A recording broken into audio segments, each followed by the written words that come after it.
आज हम यहाँ मौजूद हैं दहशतगर्दी अदालत लाहौर के बाहर, और एक बड़ा अजीब व गरीब सा केस है जिसके अंदर मेरी और इमरान खान साहब और तमाम की ज़मानत मंजूर हुई है 16 तारीख तक। और वो ये है कि ज़िले शाह, जिसको पुलिस एहलकार ने कत्ल किया, एक तरफ तो पुलिस ने एक फ़र्क अदालत में ये मदीयत ली हुई है कि वो हादसे में जा बहक हुआ, और दूसरी तरफ इस मुकदमे में उसी पुलिस ने ये बयान दिया है कि उसको इमरान खान, फ़ारूक हबीब, हमाद अज़हर वगैरह वगैरह ने मारा।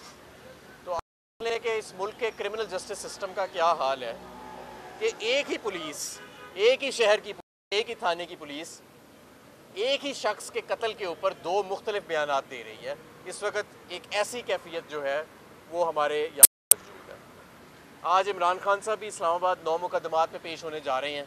जिस तरह ये मुकदमा जाली है, वो भी 9 के 9 मुकदमात जाली, और पूरी कोशिश की जा रही है कि इस माहौल के अंदर मामलात को ख़राब किया जाए। आप देखें पिछले 12 माह में जो जुल्म और सितम हुआ, और जिस तरह से इस वक्त कमर महंगाई है, अगर इस मुल्क में अगर आप ये कौम पुरअमन है तो उसकी वाहिद वजह यह है कि इमरान खान सिर्फ़ और सिर्फ आइनी और जमहूरी जद्दोजहद में यकीन रखते हैं। इमरान खान की जगह कोई और लीडर होते जिनके साथ ये सलूक किया गया जो पिछले 12 माह में किया गया है, और उनकी वो पॉपुलैरिटी और मकबूलियत होती जो इमरान खान की है, तो आज यकीन माने कि शायद ये जो आपको अमन व अमान सड़कों पर नज़र आ रहा है, ये नज़र ना आ रहा होता। लिहाजा इसी तरह अब आप देखें कि मुराद सईद का जो केस है, जिस तरह इमरान खान पर कातिलाना हमले से पहले एक ख़ास किस्म का बयानिया बनाया गया कि जी पता नहीं कोई मज़हब की खुदा न खासा तौहीन कर दी है, और फिर उसके ऊपर मरीम नवाज़ की ट्वीट आई, और फिर इसी तरह अब कुछ टाउट हजरात जो हैं वो मुराद सईद के ऊपर नेगेटिव ट्वीट्स कर रहे हैं ताकि उनके ऊपर हमले का जवाब बनाया जा सके। तो मैं अरबाब इख्तियार को ये बताना चाहता हूँ कि ये मामलात जो हैं इनकी ज़रा नज़ाकत को समझ लें, पब्लिक का मूड समझ लें। लोग इस रजीम से नफ़रत करते हैं और लोग इमरान खान से प्यार करते हैं। आप डंडे के ज़ोर पे इसको नहीं तब्दील कर सकते। आप जाली पर्चों के ज़ोर पे, आप कत्लों के, जिस तरह ज़िले शाह को कत्ल किया गया, ब्लैकमेल किया गया लोगों को, जैसे आज़म स्वाति को किया गया, आप इस तरह बात को तब्दील नहीं कर सकते। लोगों के दिलों से इमरान खान की मोहब्बत को और आपकी नफ़रत को नहीं निकाल सकते। आप देखें तो सही कि कौन से चेहरे मुसल्लत हैं इस मुल्क के ऊपर, और आप देखें तो सही कि उनकी कारकर्दगी क्या है। क्या आप जानते हैं कि 1972 की जंग के दौरान जो महंगाई थी, आज उसका भी रिकॉर्ड तोड़ दिया इसहाक डार ने। क्या आप जानते हैं कि सिर्फ 12 माह में 100 रुपये से ज़्यादा आपका रुपया जो है वो डॉलर के मुकाबले में अपनी कदर खो चुका है। कभी पाकिस्तान में ऐसे नहीं हुआ, वबा के दौर में भी ऐसे नहीं हुआ। क्या आप जानते हैं कि आपकी इकोनॉमिक ग्रोथ नेगेटिव जाने वाली है?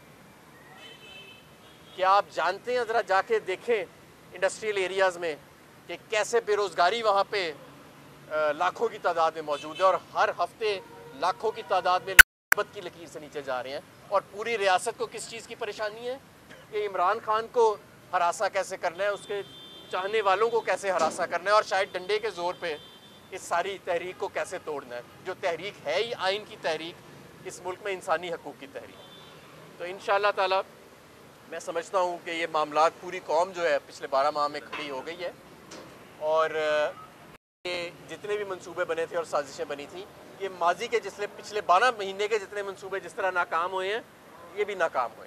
सर जी बताइएगा, 14 मई को इलेक्शन के बारे में भी आपने बात की। इलेक्शन तो किसी सूरत नज़र ही नहीं आ रहे हैं। क्या करेंगे अगर इलेक्शन नहीं होते? क्या आइन की खिलाफवर्जी हो जाएगी, अदालतें टूट जाएंगी, क्या होगा? क्या देखें, आइन और कानून के मुताबिक इलेक्शन 14 मई को ही हैं, और हमारे candidates door to door campaign कर रहे हैं।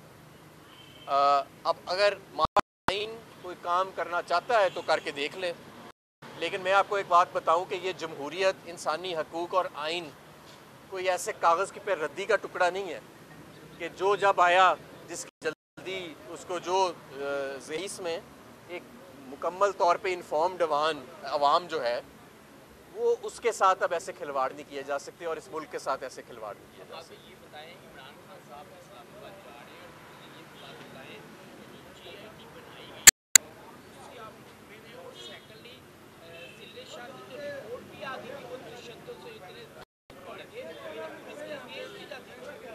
देखें जी, जो इमरान खान साहब आज इस्लामाबाद जा रहे हैं और मेरा ख्याल है या निकल पड़े होंगे या कुछ ही देर में निकल पड़ेंगे। जहाँ तक JIT की बात है, देखें ये JITs तो बनाई जा रही हैं किसी और मकसद के लिए, ठीक है, और इसके ख़िलाफ़ आज हम लाहौर में आज हमारा एक बड़ा ज़रूरी केस भी लगा हुआ है फुल बेंच के सामने, जहाँ पे IG साहब को ख़ुद तलब किया गया इन पर्सन कि ज़रा बताएं तो सही कि ये जो इंसिडेंट हुए थे ज़बान पार्क पे हमले वाले, उसके लिए इतनी नफरी कहाँ से आई, वो क्या जवाज़ था कि वारंट की एग्जीक्यूशन के लिए इस तरह की गई, ओवर एफिशिएंसी दिखाई गई। तो देखते हैं आज क्या जवाब देते हैं, क्योंकि अदालत में केस है इसलिए मैं ज़्यादा उस पर बात नहीं करना चाहता। हवाए नफ्स की है हुक्मरानी, लुटेरा कर रहा है पासबानी। बोल न्यूज के मार्केटिंग हेड आकाश राम ताहा लापता, तफ्तीशी इदारे जवाब देने से कासिर।